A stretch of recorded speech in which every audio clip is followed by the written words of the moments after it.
If you like what I do, consider joining my channel or donating to my coffee. Links in the description.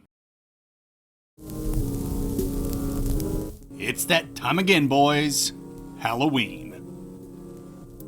Surprise, The time to lower our inhibitions and let our freak flags fly by decorating our front lawns like explicit crime scenes showcasing grotesque displays of murder for everyone to see.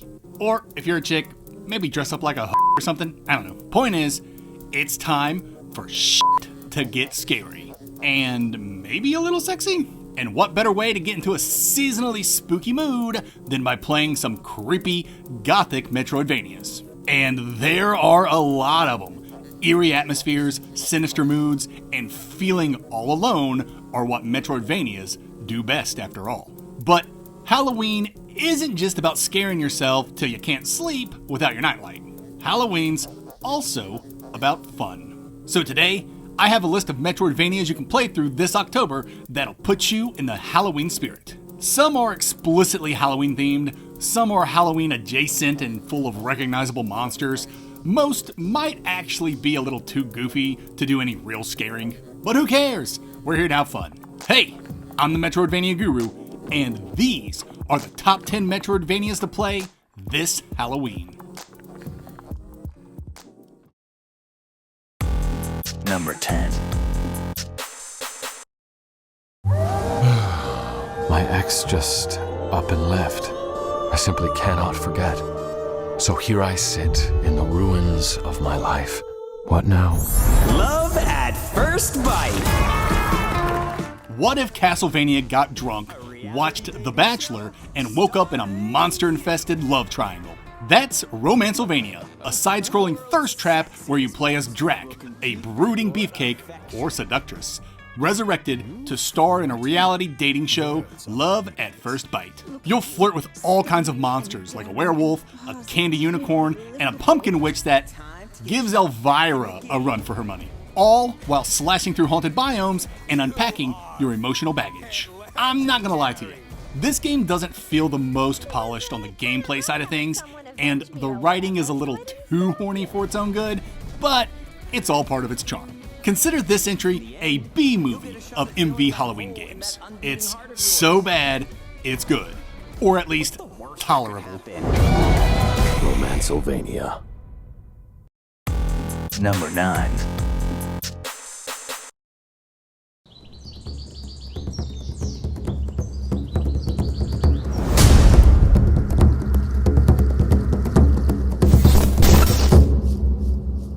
You are Count Dracula, with a pumpkin stuck on your head. This might be the best premise for a game I've ever played. In Count Pumpkula, you have a thirst for platforming and a flair for the dramatic. Instead of the typical spooky and eerie locales you'd expect for a Halloween game, Count Pumpkula throws you into a tropical island setting full of insects and beasts long thought extinct, all wrapped in chunky pixel art and a relaxing chiptune soundtrack. It's fast, it's tight, and it doesn't overstay its welcome. This is a Halloween microvania with some punishing late game platforming that's truly horrifying. Number 8. When there are ghosts to bust and cats to save, who you gonna call? Ruby, that's who. SpookyGhosts.com is a bite-sized haunt with big retro charm. As a pink-haired ghost hunter, you'll go through cursed corridors, blast baddies, collect candy, and pet kitties. The controls are snappy, the levels are tight, and the whole thing feels like a lost Game Boy gem resurrected from the grave.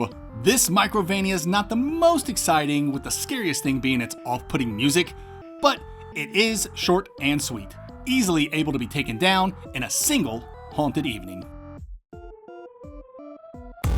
Number 7. Hello, boys and girls. In Pheromonium, you play as a memory with a simple dream to become a full-fledged phobia so you can scare the crap out of some kid. The entire game takes place inside of a child's head, so the imagery and biomes are a jumbled, surreal ride. Thankfully, the visuals look really good, thanks to its Flesher-inspired animations, or Cuphead-inspired animations if you're uncultured. Created by a single developer with a master's in psychology, Pheromonium's got mood, it's got meaning, and it's got some of the most twisted enemy designs this side of a Tim Burton fever dream. There's a little jank here and there, and a little more polish could go a long way, but if you like your Metroidvanias introspective, theatrical, and just a little unhinged, this one's a standout. And remember, therapy's expensive. Play this instead. Number 6.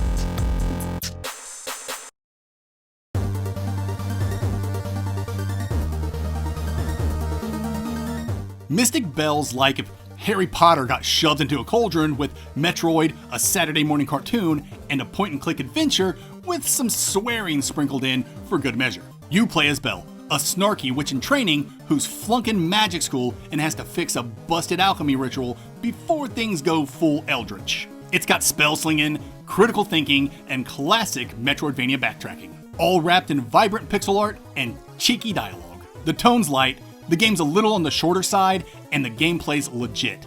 Tight controls, clever puzzles with a few illogical head scratchers like a real point and click, and a world that rewards curiosity. And the game ends with you in a giant mech suit out of nowhere fighting Cthulhu. Absolute video games. Number 5.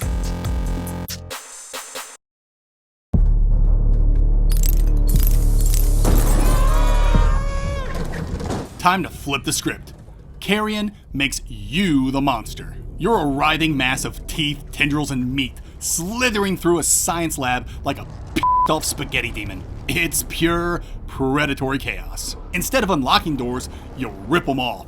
Instead of rescuing NPCs, you digest them. Movement is fluid, the gore is glorious, and the upgrades are plentiful. Being stealthy and adjusting your biomass to account for different scenarios can be tricky, but when the reward is slamming soldiers against every surface like you're some kind of sadistic Jackson Pollock, sometimes being patient pays off. Number 4.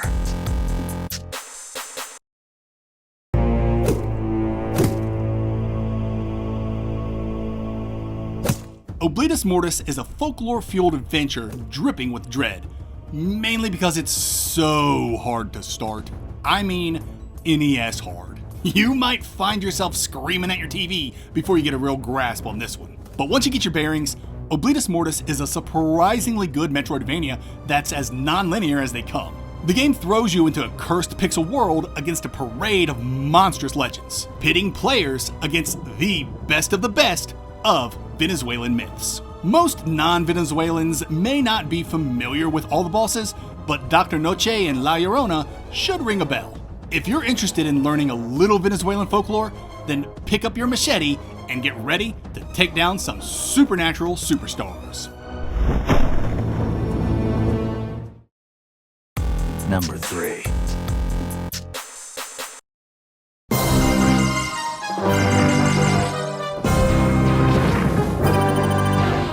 This one's a cursed gem and a mouthful.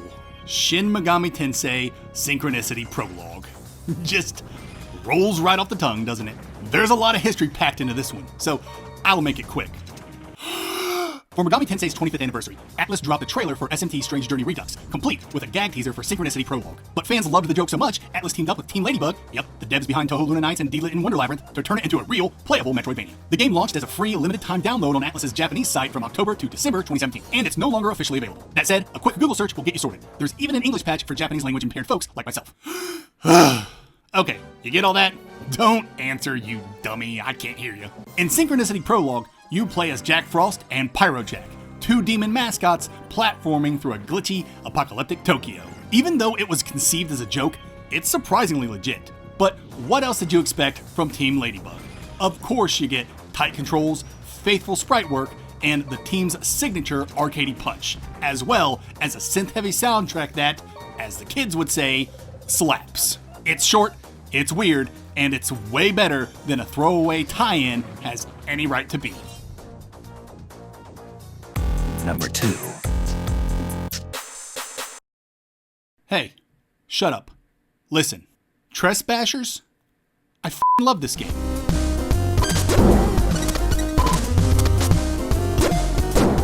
From the rat's goofy run cycle to his baseball bat swings to the big bashes that appear when you defeat an enemy, there's just so much charm here. And I loved Monster Party on the NES as a kid, and Trespassers is basically Monster Party if it were actually good. This game's a hyperactive, cryptid hunting fever dream. You're a paranormal investigator bashing ghosts, monsters, and other weirdos armed with a bat, a flashlight, and, I don't know, Adderall. It's got tight controls, fun combat, and the freaking Jersey Devil, so you know it's good. Who needs the X-Files when you got a twitchy rat with a bat? Number 1. Die, monster!